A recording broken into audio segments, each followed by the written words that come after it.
when we are discussing about fluid statics, one of our objectives will be that to find out, because of that pressure, what is the force that is acting on a solid surface. The solid surface may be a plane one or may be a curved one. We start with an example of force on a plane surface.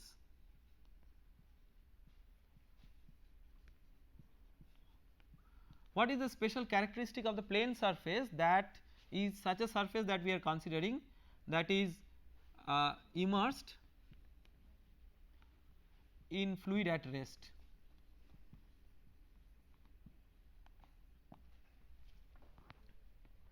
We will try to make a sketch of the arrangement. Let us say that this is the free surface of the fluid, that means on the top there may be atmosphere, on the bottom there may be water as an example. There is a surface, the edge view of the surface is like this, it is a plane surface. So, how does it look? Let us try to have a visualization of this. Assume that the surface is like this, okay. So, this is a plane surface, and when you are seeing its projection in the plane of the board, it looks like just the edge view, that is the line. So, whenever we draw a line, keep in mind that it is some kind of arbitrarily distributed flat surface, the edge of which is represented by this line. So, such a surface is there in a fluid, and we are interested to find out what is the force on this surface because of the pressure distribution in the fluid. With that objective in mind, let us try to maybe draw the other view of the surface. It just may be very arbitrary. So, it is a plane surface of some arbitrary geometry. So, let us say that this is the section of the surface when looked parallel to it. We will set up certain coordinate axes. Let us say we extend this and it meets the free surface at this point. So, we will call this as y axis and maybe an axis perpendicular to that as x axis.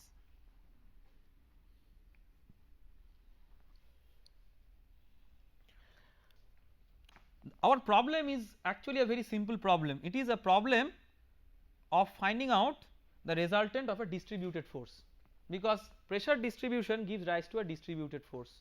Why it is a distributed force? Because pressure varies linearly with the height. Different elements of the plate are located at different heights from the free surface. So, it is a distributed force. The advantage of handling with a plane surface is that this distributed force is a system of parallel forces. So, if you have, for example, if you consider a small element at a distance y from the axis, and let us say the thickness of the element is dy. So, what is the pressure, what is the force due to pressure that acts on this element? Let us say that dF is the force that acts on this element due to the pressure distribution. This is a fluid at rest. So, what is dF?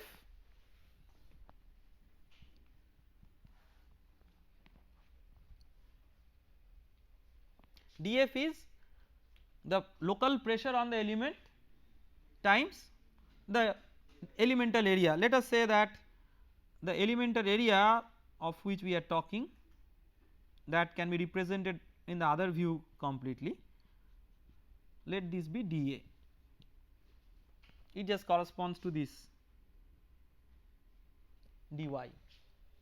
So, dF is the local P at the location y into dA. What is the local P?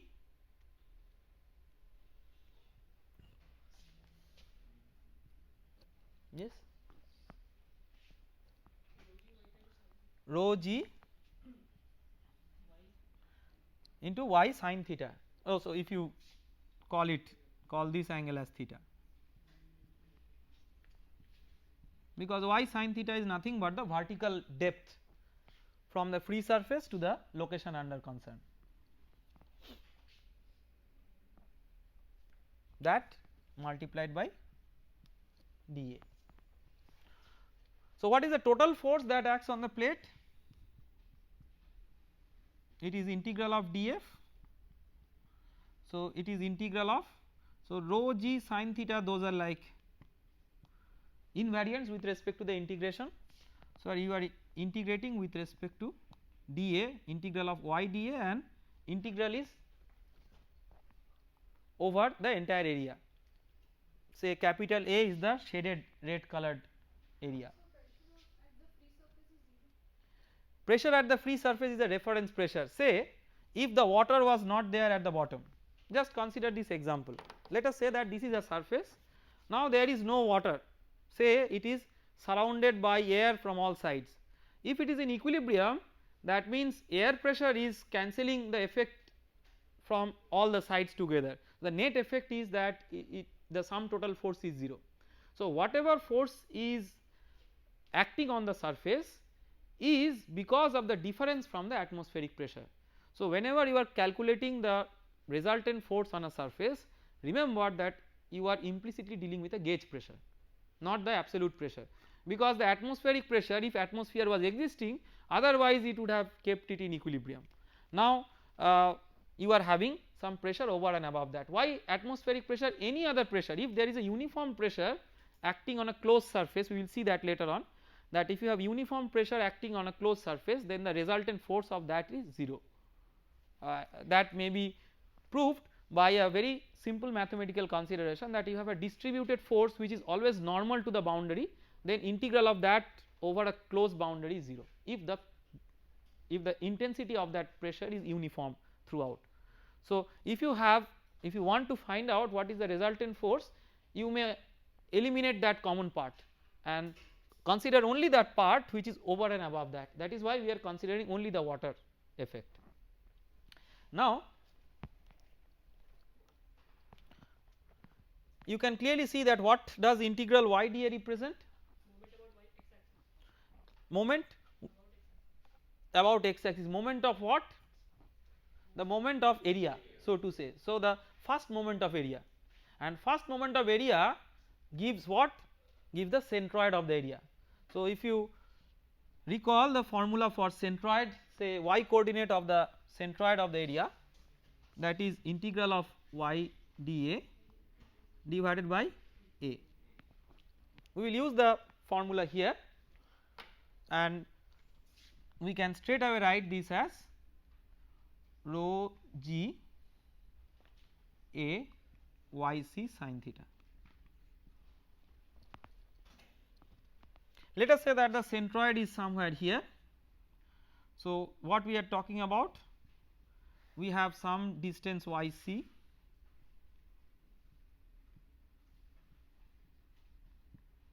and this height, which we may give just a name, say h c, this is y c sin theta, which is the vertical depth of the centroid of the plane surface from the free surface. So we can just write this as rho g A h c.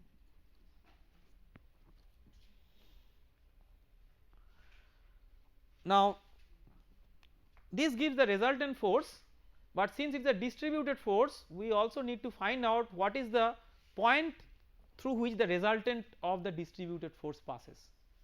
So the point of application of the distributed force. To find out that, let us say that there is a point P, we give it a name P and say that P is the point over through which the resultant of this distributed force passes. So what we can do to find out what is the location of P, by location of P we mean the y coordinate of the point P. So our objective is to find out what is the y coordinate of the point P through which the resultant of the distributed force due to pressure passes. For that we will just use the very simple principle which we have learnt in basic statics, that if you consider an axis with respect to which you take the moment of forces, then the moment of the resultant force with respect to that axis is nothing but the summation of the moments of the individual components of that forces with respect to the same axis.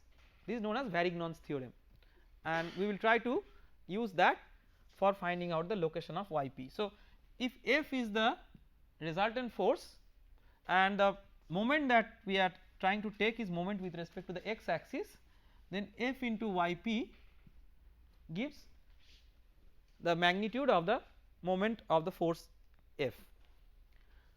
This is same as the sum of the moments of the individual component. So, individual component is like you have a df, that is an individual component.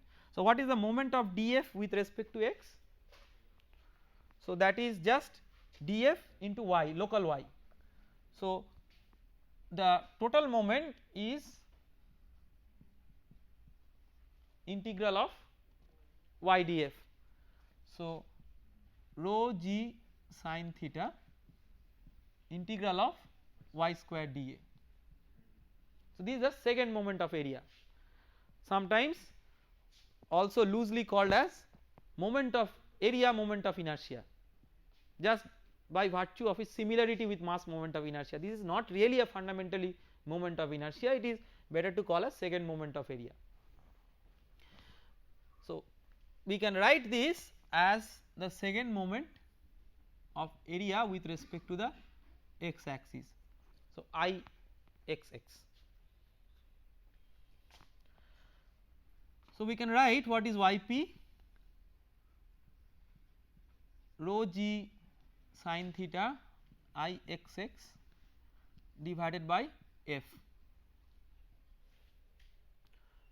What is f? F is rho g into a into yc sin theta.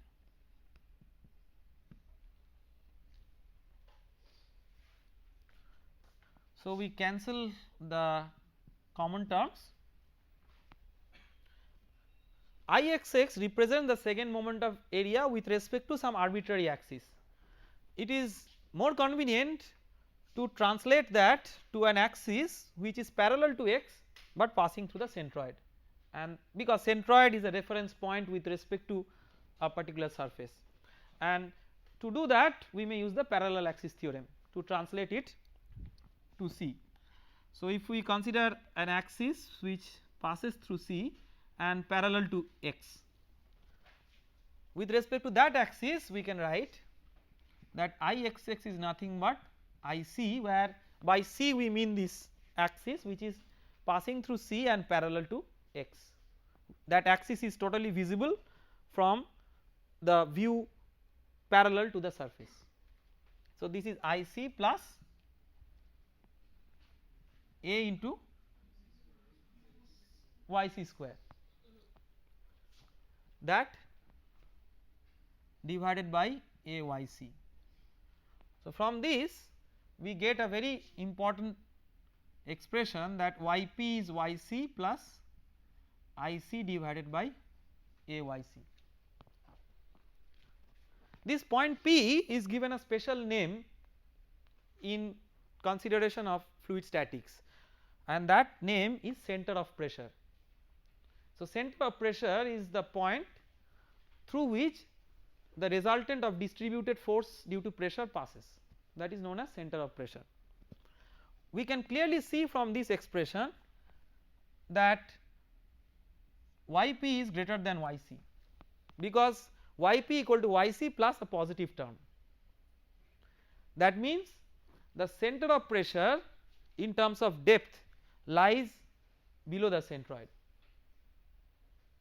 right, and that is a very important observation. So, the two things that we learn from this simple exercise, one is to find out what is the resultant force on a plane surface which is immersed in a fluid due to the pressure distribution, and where is the point through which this resultant force acts. We will consider a simple example to begin with to demonstrate that how we may calculate this. let us say that you have a surface which in its sectional view is like this, and this is a vertical surface immersed in a fluid. So, this is the fluid and this subject is a, or like this object is a rectangular section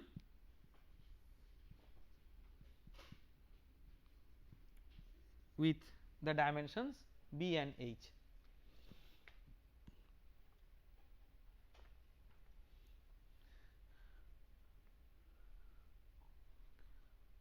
What is the resultant force due to pressure acting on this? Let us give a dimension of this, say A. So, this is example 1. The question is, what is the resultant force on this shaded surface because of pressure. So, take an example like this. So, this is like the surface, water or fluid, some other fluid is acting on it from one surface, and you are interested to find out what is the resultant force because of pressure distribution on this. So, this is a special case of the inclined situation. So, the inclined situation was like this. Now, we had made it vertical. Okay. So, it is also an inclination with theta equal to 90 degree. So, for such a surface, now if you want to find out what is the resultant force that acts on this surface, what is that? You look at the formula, this one, rho g a h c. So, what is A? A is B into H. What is H c?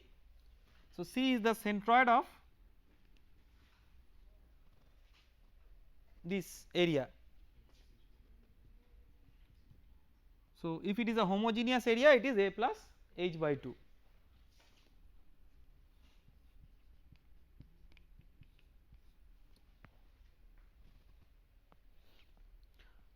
What is the location of the center of pressure?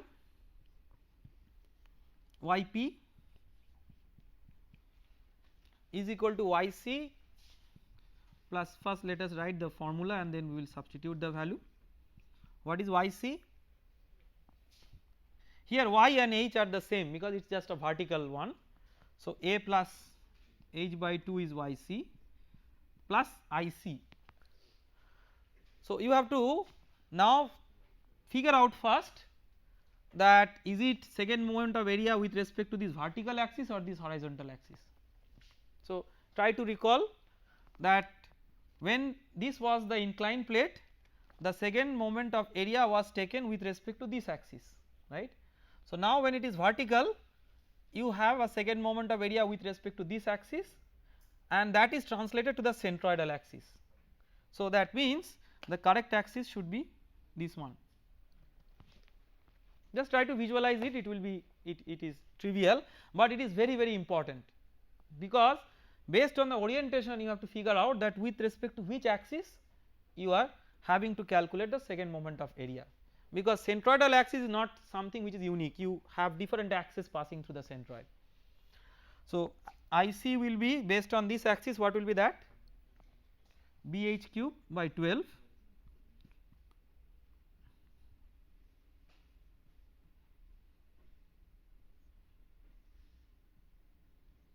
So, this is the expression. If you want to find out, or if you just make a sketch of how this force is distributed, let us try to make a sketch of the pressure distribution.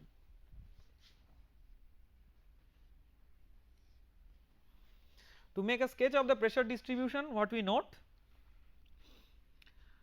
the pressure varies with the depth. So, here the pressure is 0, which is the reference pressure, not 0 in an absolute sense, but relative to atmosphere, and then it will linearly increase with the depth. So, at this height this will be the pressure, at the bottom height this will be the pressure, and it is a distributed force like this which varies linearly with the height. And you can clearly see that the area under this loading diagram will eventually give you what is the force. These kinds of examples you have already gone through in basic engineering mechanics, and you can verify it for the case of fluid at rest, very similar. Now, what is the state of stress in which fluid at different depths they are the fluid elements at different depths they are subjected to? To consider that, we will refer back to the stress tensor which we introduced earlier when we were discussing with the traction vector and trying to relate the traction vector with a stress tensor. So, whenever you have a fluid element at rest, let us say that we are interested to write the 6 independent components of the stress tensor. So, now you tell, so we have the diagonal elements and off diagonal elements. If you recall, the diagonal elements represent normal components of stress and the off diagonal elements represent the shear components of stress. So, what will be the off diagonal components? They will be 0 because it is fluid at rest. So, it is not subjected to shear because with shear fluid will deform. So, these are all zeros. When you come to the diagonal element, you have only the state of stress dictated by the normal component which is just pressure, and that acts equally from all directions. So, all the 3 components will be minus P minus P minus P, tau 1 1, tau 2 2, tau 3 3, and the reason of putting minus is obvious. The positive sign convention of normal stress is tensile in nature, whereas pressure by nature is always compressive. Now, let us say that we have the task of drawing a Morse circle of distribution of state of stress.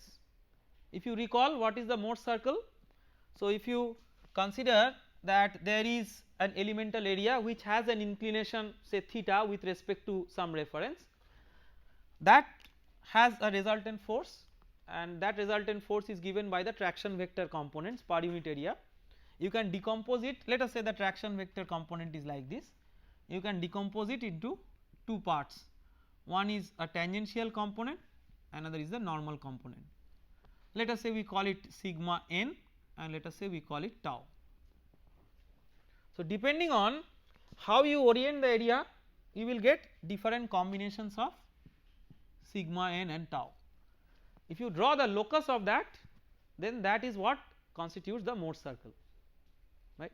So, Morse circle gives you the visual appeal or a visual feel of what is the state of stress of different locations or at different locations based on the choice of different choice of orientation of the area, or maybe at the same location with different choice of orientation of the area. So, when we are drawing up one particular Morse circle, we are concentrating on one particular point but changing the orientation of the area to get the feel of the normal and tangential components of the forces on that. So, we are having 2 axes, one is sigma n and another is tau. Our locus is or our objective is to find the locus of sigma n versus tau or tau versus sigma n. So, how will the Morse circle look like for such a state of stress? This state of stress is a very unique one, and this is known as hydrostatic state of stress. The reason is obvious, it represents a hydrostatic physical situation. So, how will the Morse circle look like? See, at a particular point you have the normal component of stress, that is because of pressure, and it acts equally from all directions. That means if you change the orientation of the plane, sigma n will not change, sigma n will be unique, and what will be tau? Tau will be 0. That means no matter whatever plane you choose, sigma n is equal to minus p and tau equal to 0. So, the locus of all states of stress converges to a single point with coordinate minus p comma 0. So, the Morse circle becomes a point. say minus p comma 0. So, this is just a point, not a circle. I have encircled it, but it is just like to show that it is a point. Okay. So, this is a very important interesting limiting case when the Morse circle shrinks to a point, signifying that there is no change in state of stress with change in orientation.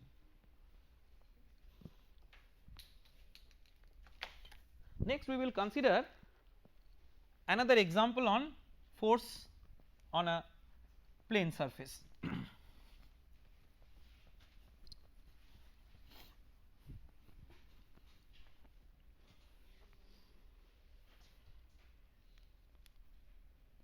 Example 2. We will make this example a bit more involved than the previous one. Let us say that there is again a free surface, there is some fixed structure, there is a base and there is a gate like this. So, it is something like say a sluice gate. So, on one side there is water and it is so that this water is being confined in a particular place and this gate has a tendency to move because there is a resultant force of water from the left side and there must be some mechanism, some holding mechanism by which this gate is kept at rest, at equilibrium. So, there is some force which is acting on the gate, say the force is this F by some support or whatever, there is some force F which acts on this to keep it in equilibrium. This gate may be of different shapes and let us take an example with the gate shape as a semicircular one.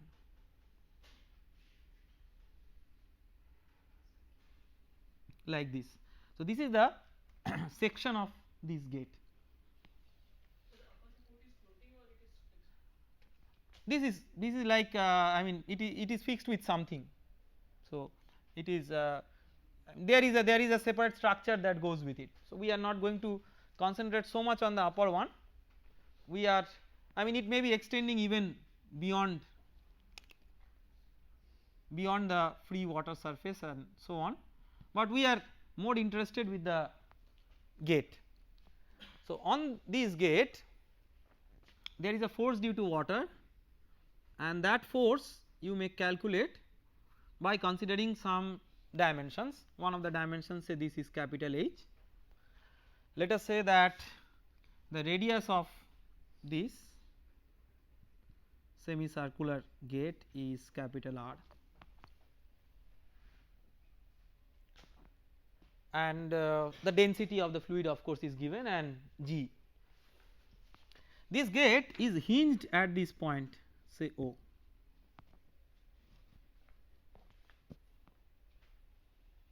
So, this is a situation where if you want to find out what force F should keep it in equilibrium, you must calculate what is the resultant force due to pressure acting on the gate. This is a plane surface, shape of the plane is a semicircle, but it is still a plane surface and you may use the formula for force on a plane surface.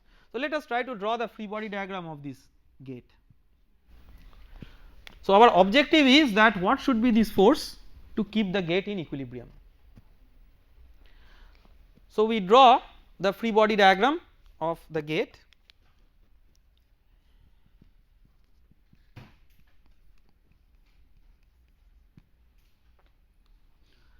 You have a force F. What other forces you have? You have the hinge reactions, say let us say OX and OY, the two components. This has its own weight, so some mg and the force due to pressure distribution in water, let us say Fp, which passes through the center of pressure. So, for equilibrium the resultant moment of all forces with respect to O should be 0. the reason of choice of O as moment center is obvious, it eliminates all unknowns except the f that we are interested to find out. So, what it will give? It will give capital F into R minus f p into say this distance y1 equal to 0. And how can you calculate y1? Y1 is capital H minus yp, where yp is the location of the center of pressure from the top surface, right. Fundamentally you can calculate yp by the formula, that is yp equal to yc plus ic by ayc. So, what is yc? Yc is the y coordinate of the centroid of this semicircular area.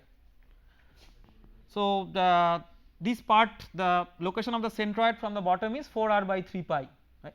So, yc should be h minus 4r by 3 pi. To that extent find a, what is a? Pi r square by 2, that is also quite clear. Ic, something which we always forget, right. If you ask me to recall, I mean I will be in a great tension. I have really forgotten what is Ic, I mean second moment of area with respect to an axis of a semicircular thing which passes through its centroid. Of course, you may derive it, but we will see that this derivation is not necessary, because we will try to avoid this root of this formula based determination of this, and we will just do it from the fundamental method of integration by which you find out the resultant of a distributed force, the resultant moment of distributed force, and so on. And the entire reason is that there are certain simple areas for which we may remember the expressions for the second moment of area with respect to the centroidal axis quite easily, but it is not so convenient for many complicated areas. This is not complicated as such, but even for that we should not tax our brain by remembering that. I mean that is not a very special information that we should remember. So, what we will do is, in the next class we will try to see, we will keep this problem in mind, we will see the alternative way by which we will be solving this problem. You can of course solve this problem by substituting the value of Ic here expression, and this expression is given in the appendix of the textbooks in statics. So, you can find out the expression, or you may even derive it if you want, and just substitute it to get what is yp, and from that you can get f. But we will see that whenever possible and whenever convenient, it may also be alright if we just find it out by simple integration of the distributed forces. So, that we will do in the next class. Let us stop here. Thank you.